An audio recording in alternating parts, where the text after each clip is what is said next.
1 will lay the foundation for future lunar exploration and beyond.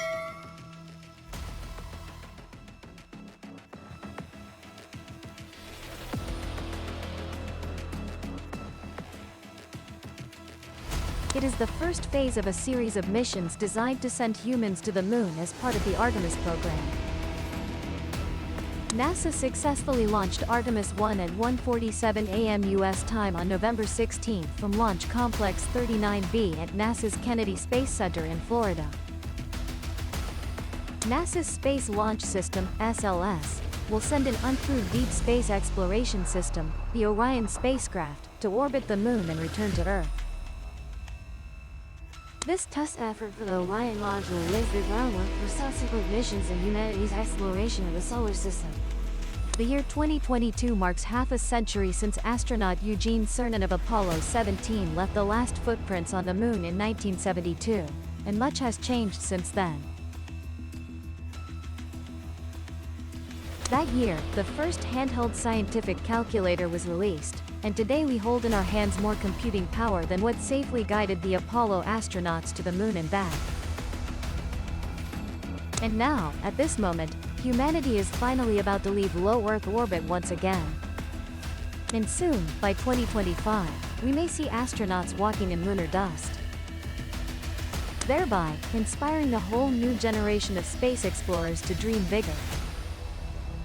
However, executing this next moonshot requires an entirely new launch system and some preliminary tests. And Artemis 1 will mark the debut of NASA's massive SLS rocket. The new rocket will send the modern Orion on a roughly 4-week journey around the moon.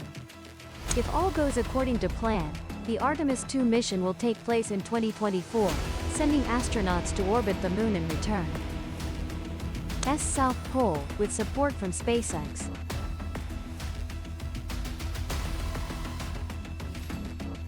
This milestone mission is targeted for 2025 or 2026. Two giant solid rocket boosters and a core stage filled with 2.8 million liters of propellant will power Orion through Earth's atmosphere into orbit. Artemis 1 will take 1 to 2 weeks to reach the moon, where Orion will swoop close to the lunar surface and use the gravity it receives to enter a so-called distant retrograde orbit, meaning it will orbit the moon in the opposite direction to the moon's rotation. Orion will remain in that orbit for 6 to 19 days, then it will swing back by the moon for another gravity assist to power the 9 to 19-day journey back to Earth. So how does the new Orion module compare to the lunar modules that took Apollo astronauts to the moon? According to Philippe Vert, ESA project coordinator for the Orion module, the propulsion is largely the same. It's very similar to the Apollo era. However, half a century of technological progress has brought other advances. There have been significant improvements in solar panels, and computing power is another major improvement. The famous Apollo astronauts flew to the moon with less computing power than an iPhone. That meant many tasks for the crew had to be done manually. Nowadays, the spacecraft's powerful computers can handle most of the heavy lifting. But now, we can program much more complex operations because the crew no longer needs to intervene directly in every small detail. This project is the dedicated effort of Bert, who has been involved with the mission for nearly 2 decades and has seen many obstacles come and go. He said one of the biggest challenges has been maintaining support across 4 administrations. The administrations of U.S. Presidents Bush, Obama, Trump, and Biden have all focused on the nation's human spaceflight program, shifting NASA's focus from the moon to an asteroid and then back to the moon over the years. Artemis timelines have also changed many times. For example, President Trump set a goal of 2024 for the program's first crewed lunar landing.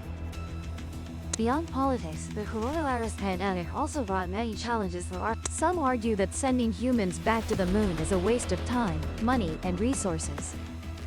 Such people say we've already done it, so why go back, especially when humanity has sent a fleet of robotic spacecraft to both scan the moon from orbit and rove on its surface. That's more expensive, but it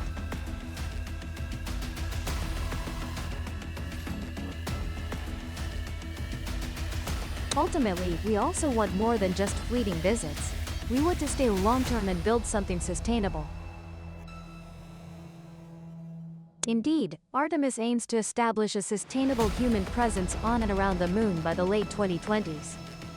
NASA officials say, while emphasizing that the program will also serve as a stepping stone toward Mars in the 2030s. And Artemis isn't just about the lunar surface. In addition, there is an orbital outpost around the moon called Gateway. It is a crucial part of the program. Think of it like an international space station, but in orbit around the moon. Gateway could be ready as early as November 2024 and is expected to last 15 years.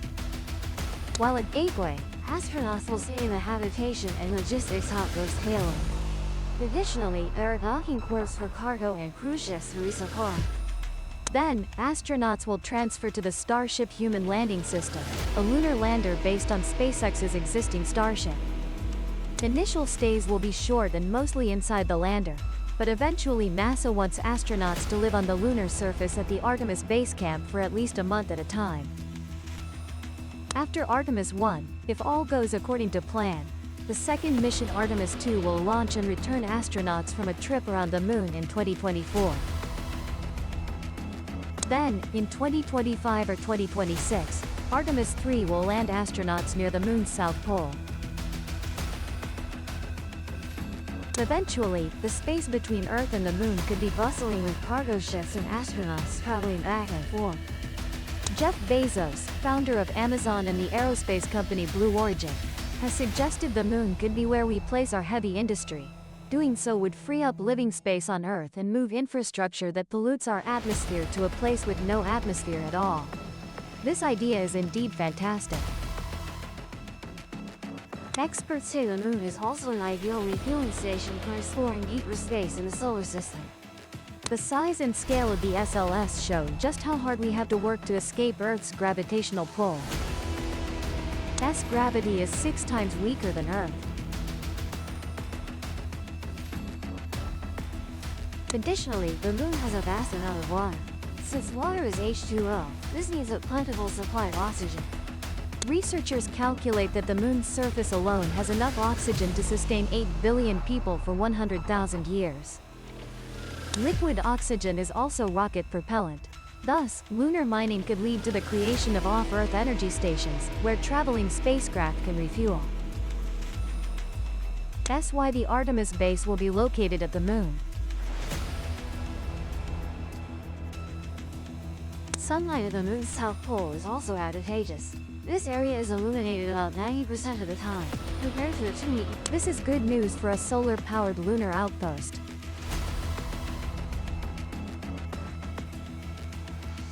The combination of water and sunlight could create a breakthrough. In this scenario, spacecraft would regularly refuel at the Artemis base, then launch to farther regions of space like Mars and the asteroid belt. Former NASA Administrator Jim Bridenstine firmly believes that exploring the moon is a crucial step in humanity's journey to becoming an interplanetary species. Humans need several years of operations in lunar orbit and on the surface to build confidence, enabling long-term, life-sustaining missions far from Earth, before embarking on the first multi-year mission to Mars. This is part of the journey back to our origins. The iron in your blood and the calcium in your bones were created by stars, when they exploded and scattered these elements across the universe. Eventually, those atoms became part of conscious beings, beings who dream of traveling among the stars and building giant ships to take them there. The Artemis 1 mission may be just a small step, but an important one, because in the future, looking back, this will be the moment humanity took a giant leap in returning to the moon, and this time to stay forever.